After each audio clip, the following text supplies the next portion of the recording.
ಸತ್ಯವನ್ನು ನಾವು ಸತ್ಯವಾಗಿ ಧ್ಯಾನಿಸೋಣ. ಸತ್ಯದ ಆತ್ಮನು ನಿಮ್ಮನ್ನು ಸದಾಕಾಲವು ನಡೆಸಲು ಕರ್ತನು ಶಕ್ತನಾಗಿದ್ದಾನೆ. ಇವತ್ತಿನ ಸಂದೇಶದ ಪೀಠಿಕೆ, ಯೇಸು ಸ್ವಾಮಿ ಯೆರೂಸಲೇಮನ್ನು ನೋಡಿ ಕಣ್ಣೀರಿಟ್ಟರು. ಯೇಸು ಯೆರೂಸಲೇಮ್ பட்டணத்தை பார்த்து கண்ணீர் விட்டார். அல்லேலூயா, அல்லೇಲೂಯಾ, அல்லೇಲೂಯಾ. ಈ ಒಂದು ದಿನದಲ್ಲಿ ನಾವು 3 ಕಾರ್ಯಗಳನ್ನು ಧ್ಯಾನ ಮಾಡಲಿಕ್ಕಿದ್ದೇವೆ. ಒಂದು, ಯೆರೂಸಲೇಮ್ ಪಟ್ಟಣ.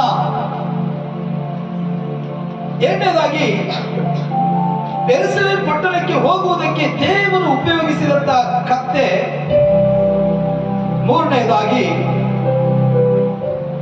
ಆ ಯೆರೂಸಲೇಮ್ ಪಟ್ಟಣದೊಳಗೆ ನಡೆದಂತ ಪಾಪದ ಕೃತ್ಯಗಳು. ಆದ್ರೆ ಇಲ್ಲಿ ಯೇಸು ಸ್ವಾಮಿ ಯೆರೂಸಲೇಮ್ ಪಟ್ಟಣವನ್ನು ನೋಡಿ ಕಣ್ಣೀರಿಡ್ತಾ ಇದ್ದಾರೆ.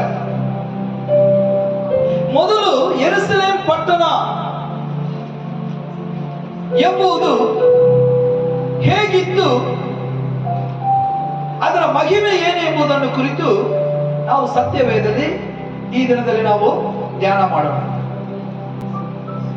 ಯೆರೂಸಲೇಮ್ ಪಟ್ಟಣ ದೇವರಿಂದ ಪ್ರೀತಿಸಿ ದೇವರು ಆರಿಸಲ್ಪಟ್ಟಂತ ಒಂದು ಪಟ್ಟಣವಾಗಿದ್ದು, ಮೊಟ್ಟ ಮೊದಲು ಯೆರೂಸಲೇಮ್ ಪಟ್ಟಣದಲ್ಲಿ ದೇವರ ಆಲಯವನ್ನು ಕಟ್ಟಿದಂತ ಒಂದು ಪಟ್ಟಣ ಯೆರೂಸಲೇಮ್ ಪಟ್ಟಣ. அல்லேலூயா, அல்லேಲೂಯಾ. ಯೆರೂಸಲೇಮ್ ದೇಶವಲ್ಲ, ಅದು ಯೆರೂಸಲೇಮ್ ಪಟ್ಟಣ. ಯೂದ ದೇಶದ ಒಂದು ರಾಜಧಾನಿ ಯೆರೂಸಲೇಮ್ ಪಟ್ಟಣ. ಆ ಒಂದು ಯೆರೂಸಲೇಮ್ ಪಟ್ಟಣ ಒಂದು ಸಿಟಿ ಆಗಿರುವ ಕಾರಣ ಅಲ್ಲಿ ಎಲ್ಲ ವ್ಯವಹಾರದ ವಹಿವಾಟುಗಳು ಮತ್ತೆ ಎಲ್ಲರ ಒಂದು ಕೂಡುವಿಕೆ ಆ ಯೆರೂಸಲೇಮ್ ಪಟ್ಟಣದಲ್ಲಿ ಕಾಣುತ್ತಾ ಇತ್ತು.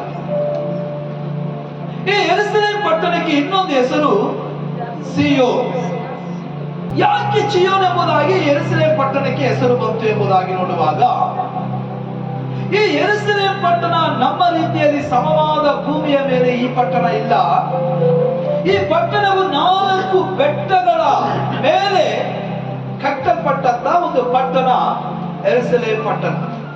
ಯೂದ ದೇಶದಲ್ಲಿ ರಾಜಧಾನಿ ಆಗಿರುವಂತಹ ಈ ಯೆರೂಸಲೇಮ್ ಪಟ್ಟಣ 4 ಬೆಟ್ಟಗಳ ಸೇರಿದಂತೆ ಬೆಟ್ಟದ ಮೇಲೆ ಕಟ್ಟಲ್ಪಟ್ಟ ಒಂದು ಪಟ್ಟಣವಾಗಿದ್ದ ಕಾರಣ ಆ ಪಟ್ಟಣವು ಎಲ್ಲರ ಕಣ್ಣಿಗೆ ಕಾಣುವ ರೀತಿಯಲ್ಲಿ ಇದ್ದಂತ ಒಂದು ಪಟ್ಟಣ.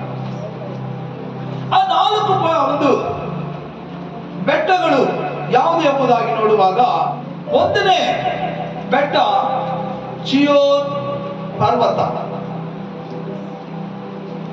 ಎರಡನೇದಾಗಿ ಓಬೇಲ್ ಪರ್ವತ, ಮೂರನೇದಾಗಿ ಅಕೀರ ಪರ್ವತ, ನಾಲ್ಕನೇದಾಗಿ ಬೆಸೆತ್ ಪರ್ವತ.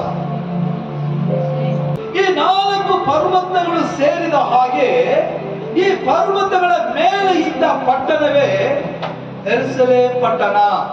ಸಾಧಾರಣವಾಗಿ ಒಂದು ಯೆರೂಸಲೇಮ್ ಪಟ್ಟಣಕ್ಕೆ ಎಷ್ಟೊಂದು ಕಾರ್ಯಗಳು ಮಹತ್ವಗಳು ಇದೆ ಎಂಬುದಾಗಿ ಯೆರೂಸಲೇಮ್ ಪಟ್ಟಣವನ್ನು ನಾನಾ ರೀತಿಯಲ್ಲಿ ದೇವರು ವರ್ಣಿಸಿದ್ದಾರೆ. ಆ ಯೆರೂಸಲೇಮ್ ಎಂಬುದರ ಪದದ ಅರ್ಥ ಏನು ಎಂಬುದಾಗಿ ನೋಡುವಾಗ, ಯೆರೂಸಲೇಮ್ ಎಂಬುದು ಸಮಾಧಾನ ಎಂಬುದಾಗಿ ಅರ್ಥ. Hallelujah, hallelujah. ಯಾಕೆ ಇದೆಲ್ಲ ನಿಮಗೆ ಹೇಳ್ತಾ ಇದ್ದೀನಿ ಅಂದ್ರೆ, ಯೇಸು ಸ್ವಾಮಿ ಕಣ್ಣೀರಿಡುವುದಕ್ಕೆ ಕಾರಣವಾದಂತ ಯೆರೂಸಲೇಮ್ ಪಟ್ಟಣ ಮೊದಲು ಹೇಗಿತ್ತು, ಯೇಸು ಸ್ವಾಮಿ ಕಣ್ಣೀರಿಡುವಾಗ ಪಟ್ಟಣ ಯಾವ ರೀತಿ ಇತ್ತು ಎಂಬುದನ್ನು ಕುರಿತು ಪಟ್ಟಣವನ್ನು ಹೆಚ್ಚು ನಾನು ನಿಮಗೆ ಸ್ಪಷ್ಟವಾಗಿ ದೇವರ ಸಂದೇಶವನ್ನು ಕೊಡ್ತಾ ಇದ್ದೇನೆ, ಗಮನಿಸಿರಿ. ಯೆರೂಸಲೇಮ್ ಎಂಬುದು ಸಮಾಧಾನದ ಒಂದು ನಗರ. ಎರಡನೇದಾಗಿ ಶಾಲೆ, ಮೂರನೇದಾಗಿ ಎಬೂಸಿ. ಯೇಷುವ 18ನೇ ಅಧ್ಯಾಯ 28ನೇ ವಾಕ್ಯದಲ್ಲಿ ಬರೆಯಲ್ಪಟ್ಟಿದೆ. ನಾಲ್ಕನೇದಾಗಿ ದಾವೀದನ ನಗರ. 2 ಸಾಮುವೇಲ್ 5:9 ಬರೆಯಲ್ಪಟ್ಟಿದೆ ಯೆರೂಸಲೇಮ್ ಪಟ್ಟಣವನ್ನು ಕುರಿತು. 5ನೇದಾಗಿ ಪರಿಶುದ್ಧ ನಗರ. ಯೆಶಾಯ 52:1 ಬರೆಯಲ್ಪಟ್ಟಿದೆ ಯೆರೂಸಲೇಮ್ ಪಟ್ಟಣವನ್ನು ಕುರಿತು. ಆರನೇದಾಗಿ ದೇವರ ನಗರ, ದೇವನುಡಿಯ ನಗರ. ಕೀರ್ತನೆ 46:6 ಬರೆಯಲ್ಪಟ್ಟಿದೆ ದೇವರ ನಗರ. ಇಂಥ ಮಹಿಮೆಯುಳ್ಳ ಪಟ್ಟಣವನ್ನು ನೋಡಿ ಯೇಸು ಸ್ವಾಮಿ ಕಣ್ಣೀರು ಇಡ್ತಾ ಇದ್ದಾರೆ ಎಂಬುದನ್ನು ನೋಡುವಾಗ, ಇಂಥ ಮಹಿಮೆಯಾದ ಪಟ್ಟಣ ಯಾವ ರೀತಿಯಾದಂತ ಪಟ್ಟಣವಾಗಿ ಬದಲಾಗಿದ್ದು ಯೇಸು ಸ್ವಾಮಿ ಅಲ್ಲಿಗೆ ಹೋಗುವಾಗ ಎಂಬುದನ್ನು ಕುರಿತೇ ಇವತ್ತಿನ ಒಂದು ಸಂದೇಶದ ಕಾರ್ಯ. ದೇವರಿಂದ ಆರಿಸಲ್ಪಟ್ಟು ದೇವರ ಆಲಯವನ್ನು ಮೊಟ್ಟ ಮೊದಲ ಬಾರಿಗೆ ಯೆರೂಸಲೇಮ್ ಪಟ್ಟಣದಲ್ಲಿ ಕಟ್ಟಿದಂತ ಒಂದು ಪಟ್ಟಣವಾಗಿ ಕಾಣಲ್ಪಟ್ಟಿತ್ತು. Hallelujah, hallelujah. ಇದು ಸುಂದರವಾಗಿ ಕಂಡಂತ ಪಟ್ಟಣವು, ಈ ಸುಂದರವಾಗಿದ್ದಂತ ಪಟ್ಟಣದ ಮೇಲೆ ನೆಬೂಕದ್ನೆಚ್ಚರನ ಕಣ್ಣು ಈ ಯೆರೂಸಲೇಮ್ ಪಟ್ಟಣದ ಮೇಲೆ ಬಿತ್ತು. ಚೆನ್ನಾಗಿ ಗಮನಿಸಿರಿ. ಈ ನೆಬೂಕದ್ನೆಚ್ಚರನ ಕಣ್ಣು, ಇವನೊಬ್ಬ ಕ್ರೂರವಾದಂತಹ ರಾಜ, ಇವನ ಆಳ್ವಿಕೆಯಲ್ಲಿ ಈ 6 ಮಹಿಮೆಯನ್ನು ಹೊಂದಿದಂತ ಈ ಯೆರೂಸಲೇಮ್ ಪಟ್ಟಣದ ಮೇಲೆ ನೆಬೂಕದ್ನೆಚ್ಚರನ ಕಣ್ಣು ಬಿದ್ದು, ನೆಬೂಕದ್ನೆಚ್ಚರನು ತನ್ನ ಸೈನಿಕರೊಂದಿಗೆ ಈ ಪಟ್ಟಣದ ಮೇಲೆ ಮುತ್ತಿಗೆಯನ್ನು ಹಾಕಿ ಪಟ್ಟಣವನ್ನು, ಸುಂದರವಾಗಿದ್ದಂತ ಈ ಯೆರೂಸಲೇಮ್ ಪಟ್ಟಣವನ್ನು ನಾಶ ಮಾಡಿ ಅಲ್ಲಿರುವ ಜನರನ್ನು, ಅಲ್ಲಿರುವ ಯೌವನಸ್ಥರನ್ನು ಆತನ ಸೆರೆ ಹಿಡಿದವನಾಗಿ ಬಾಬಿಲೋನ್ ದೇಶಕ್ಕೆ ಕರ್ಕೊಂಡು ಹೋಗ್ತಾ ಇದ್ದಾನೆ. ಸುಂದರವಾಗಿದ್ದಂತ ಯೆರೂಸಲೇಮ್ ಪಟ್ಟಣ ಈಗ ಏನಾಗಿದೆ? ಹಾಳು ಬಿದ್ದಿದೆ. ನೆಬೂಕದ್ನೆಚ್ಚರನ ಕೈಯಿಂದ ಹಾಳಾದಂತ ಯೆರೂಸಲೇಮ್ ಪಟ್ಟಣ ಈಗ ನೆಹೆಮೀಯ ಮತ್ತು ಎಜ್ರ ಇವರ ಮುಖಾಂತರವಾಗಿ ಆ ಒಂದು ಪಟ್ಟಣವು ಕಟ್ಟಲ್ಪಟ್ಟಿತ್ತು. ದೇವಾಲಯವು ಮತ್ತೆ ಕಟ್ಟಲ್ಪಟ್ಟಿತ್ತು. ಅಲ್ಲಿ ಸುತ್ತಲಿರುವ ಮದುವೆಗಳು ಮತ್ತೆ ಕಟ್ಟಲ್ಪಟ್ಟಿತ್ತು. ಅಲ್ಲಿ ಎಲ್ಲವೂ ಕೂಡ ಮೊದಲು ಹೇಗಿತ್ತು ಅದೇ ರೀತಿಯಲ್ಲಿ ಮತ್ತೆ ಯೆರೂಸಲೇಮ್ ಪಟ್ಟಣ ಒಂದು ಸುಂದರವಾದಂತ ಪಟ್ಟಣವಾಗಿ ಅದು ಸೃಷ್ಟಿಯಾಯಿತು. ಈಗ ಯೇಸು ಸ್ವಾಮಿ ಯೆರೂಸಲೇಮ್ ಪಟ್ಟಣದ ಕಡೆಗೆ ಬರ್ತಾ ಇದ್ದಾರೆ. ಈ ಯೆರೂಸಲೇಮ್ ಪಟ್ಟಣ ಯಾವ ರೀತಿಯಾಗಿ ಈಗ ಕಾಣಲ್ಪಡ್ತಾ ಇದೆ? ಒಂದು ವಾಕ್ಯ ತಗೊಳ್ಳಪ್ಪ. ಮತ್ತಾಯನ ಬರೆದ ಸುವಾರ್ತೆ 21ನೇ ಅಧ್ಯಾಯ 13ನೇ ವಾಕ್ಯ ತಗೋ.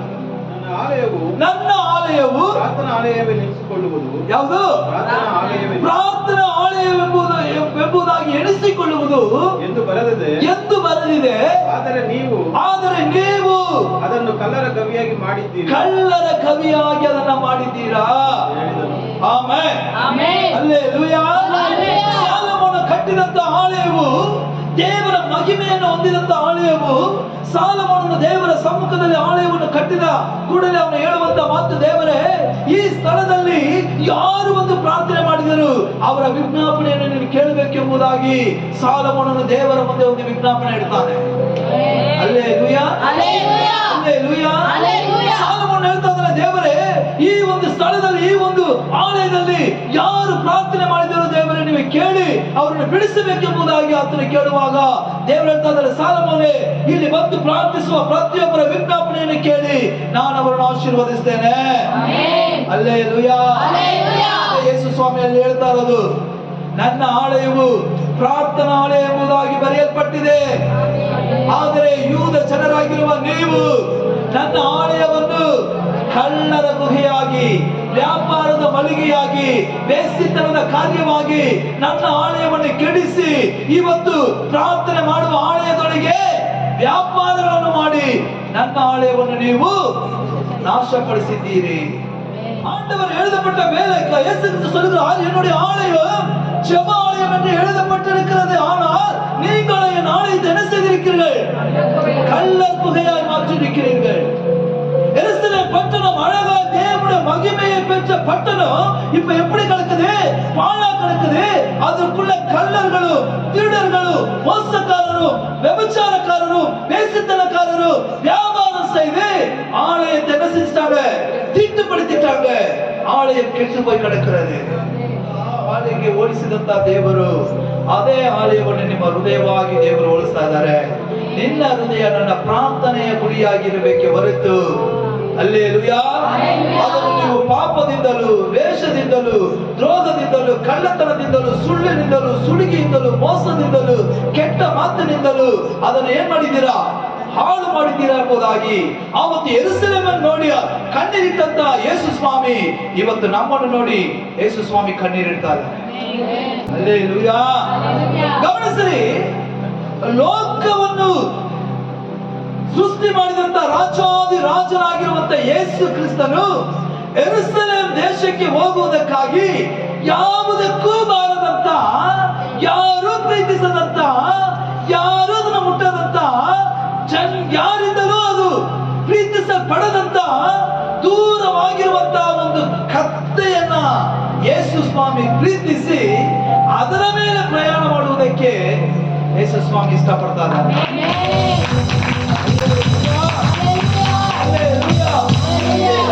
ಹಾಳು ಬಿದ್ದಂತ ಯೆರೂಸಲೇಮನ್ನ ದೇವರು ನಡೆಸಿಕೊಂಡು ಈಗ ಯೆರೂಸಲೇಮಿಗೆ ದೇವರು ಪ್ರಯಾಣ ಮಾಡ್ತಾ ಇದ್ದಾರೆ.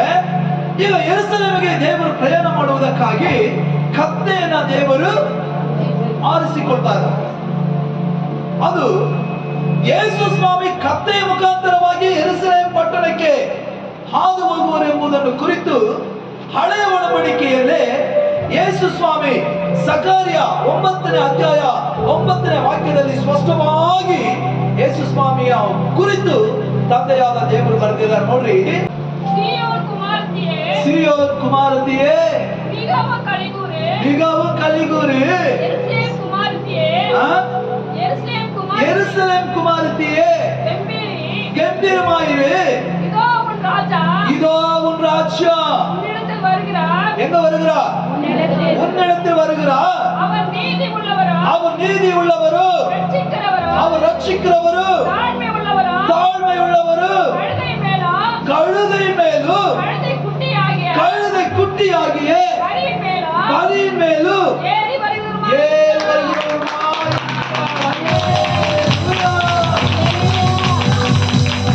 ಸಕರ್ಯ ಪ್ರವಾದನೆಯ ಮುಖಾಂತರವಾಗಿ ದೇವರು ಯೇಸು ಸ್ವಾಮಿ ಯಾವುದರ ಮೇಲೆ ಬರುವರು ಎಂಬುದನ್ನು ಕುರಿತು ಮುಂಚೆಯೇ ಬರೆಯಲ್ಪಟ್ಟಿದೆ.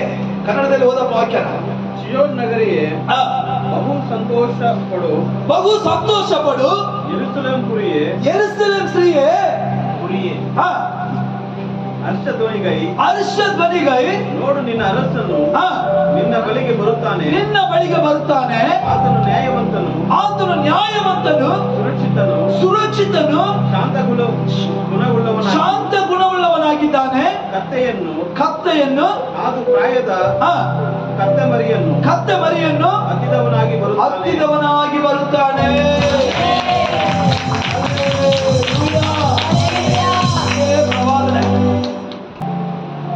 பாருங்க, ஆடு தன் எஜமானனை அறியும். கழுதை என்ன செய்யுமா? தன்னுடைய ஆண்டவன் ಅಂದ್ರೆ ತನ್ನನ್ನು ನಡೆಸುವಂತ ಯಜಮಾನನು ನಡೆಯುವಂತ ಮಾರ್ಗವನ್ನು ಹಿಂಬಾಲಿಸುತ್ತಾ ಹೋಗುತ್ತೆ. ಸ್ವಲ್ಪ ಕನ್ನಡ ವಾಸಿಪ. ಎತ್ತು ಯಜಮಾನನನ್ನು ಕತ್ತೆ ಒಡೆಯನ ಕೊಟ್ಟಿಗೆಯ ಗೋದಲೆಯನ್ನು ತಿಳಿದುಕೊಳ್ಳುತ್ತದೆ. ಕತ್ತೆ ತಾಳ್ಮೆಯುಳ್ಳದನ್ನು ಕುರಿತು ನೋಡುವಾಗ ಪೀಳಿಯಾಮನು ಇಸ್ರಾಯೇಲ್ ಜನರನ್ನು ಶಪಿಸುವುದಕ್ಕಾಗಿ ಕತ್ತೆಯ ಮೇಲೆ ಹತ್ತಿ ಈತನ ಪ್ರಯಾಣ ಮಾಡುವಾಗ ಇದು ನೋಡ್ರಿ, ದೇವದೂತನು ಬಂದು ಕತ್ತೆಯನ್ನು ಹಿಡಿದುಕೊಂಡು ಮುಂದೆ ನಿಂತಿರುವಾಗ ಈ ಕತ್ತೆ ಮಾಡುತ್ತೆ ನಿಧಾನವಾಗಿ ಯಜಮಾನನಿಗೆ ನೋಯಿಸಬಾರದೆಂಬುದಾಗಿ ಈ ಪೀಳಿಯಾಮನ ಮೇಲೆ ಕುಳಿತಿರುವಾಗ ದೇವ ದೂತರನ್ನು ನೋಡಿದ ಕೂಡಲೂ ಕೂಡ ಇದು என்னவா இருக்குதா? பொறுமையா இருக்குது. ಈ ಒಂದು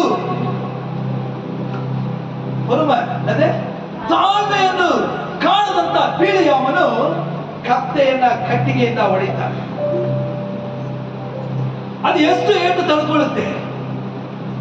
ಒಂದು ಸಲ ಹೊಡೆದ ಸೈಲೆಂಟ್ ಆಯ್ತು, 2 ಸಲ ಹೊಡೆದ ಸೈಲೆಂಟ್ ಆಯ್ತು, 3ನೇ ಸಲ ಕೋಪ ಬಂದ್ಬಿಡ್ತು. ಹಲ್ಲೆಲೂಯಾ. ಯೇಸು ಸ್ವಾಮಿ ಪೀಳಿಯಾಮನ ಮೇಲೆ ಕುಳಿತಿರುವಾಗಲೇ ಕತ್ತೆ ಪೀಳಿಯಾಮನ ನೋಡಿ ಮಾತಾಡ್ತಾ ಇದ್ದಾರೆ. ನನ್ನ ಮುಂದೆ ದೇವದೂತನು ನಿಂತಿದ್ದಾನೆ. ದೇವರ ಮಕ್ಕಳು, ಇವತ್ತು ನನ್ನನ್ನು ನಿಮ್ಮನ್ನು ನೋಡಿ ದೇವರು ಕಣ್ಣೀರು ಸುರಿಸುವುದಕ್ಕೆ ನಾವು ಎಡಬಿಡದೆ ಆ ಒಂದು ಕಾರ್ಯದಲ್ಲಿ ನಿರತರಾಗದೆ ಕರ್ತನ ಸಮ್ಮುಖದಲ್ಲಿ ಒಪ್ಪಿಸಿಕೊಟ್ಟು ನಮ್ಮ ಪಾಪಗಳನ್ನು ಅರಿಕೆ ಮಾಡಿ ದೇವರಿಗೆ ನೀತಿಯಾಗಿ ನ್ಯಾಯವಾಗಿ ನಾವು ಜೀವಿಸುವುದೇ ಆದರೆ ಇವತ್ತು ಕತ್ತೆಯನ್ನು ಆರಿಸಿಕೊಂಡ ದೇವರು ನಮ್ಮನ್ನು ಆರಿಸಿಕೊಂಡು ನಮ್ಮನ್ನು ನಡೆಸುವುದಕ್ಕೆ ಕರ್ತನ ಶಕ್ತನಾಗಿದ್ದಾನೆ. ದೇವ ಮಕ್ಕಳೇ, ನಾವೆಲ್ಲರೂ ಕೂಡ ಕರ್ತನ ಸಮ್ಮುಖದಲ್ಲಿ ನಮ್ಮನ್ನು ಒಪ್ಪಿಸಿಕೊಡೋಣ. ದೇವರು ನಿಮ್ಮನ್ನು ನಿಮ್ಮ ಕುಟುಂಬಗಳನ್ನು ಕರ್ತನ ಆಶೀರ್ವದಿಸಲಿ.